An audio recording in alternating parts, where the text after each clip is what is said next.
A local man is trying to convince a judge he was standing his ground when he shot and killed two of his neighbors. Billy Woodward claims he heard his neighbors firing shots and conspiring to burn down his house. These three men were shot back in 2012. Two of them did not survive. Woodward's attorneys claim these unarmed victims got what was coming to them. West 2's Dan Billow is at the Brevard County Courthouse. And Dan, what happens if Woodward wins? Angela, if a judge rules in Woodward's favor, he cannot be prosecuted for the murders, as he's charged, of two of his neighbors and the attempted murder of a third. And a lot of people who've shown up today in courtroom 4A up there think Billy Woodward should win. Burn it, burn it, burn it! Billy Woodward's lawyers say Woodward heard mortal threats recorded on the security camera at his Titusville home.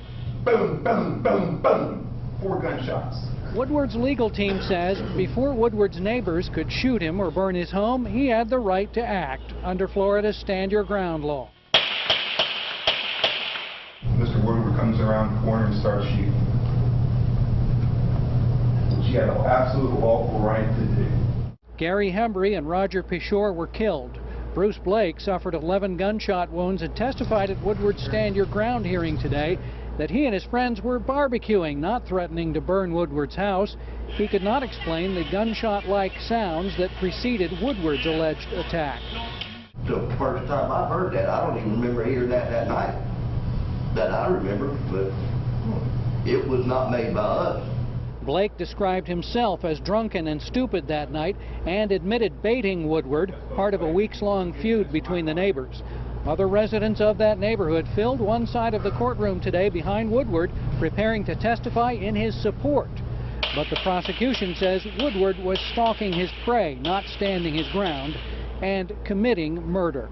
The defendant is going to tell you how he executed the two on the ground, even though they were already wounded. And he's going to tell you that he would have executed Mr. Blake as he lay on the ground too, but he ran out of bullets. That's after he fired 31 rounds. And Bruce Blake is still testifying right now up there in the courtroom, and he's getting just to what you might call the juicy part, describing moment by moment as he was getting shot and he's watching his friends fall. So you'll see and hear some of that at 5 and 6. We're live in Viera, Brevard County. Dan Billow, West 2 News.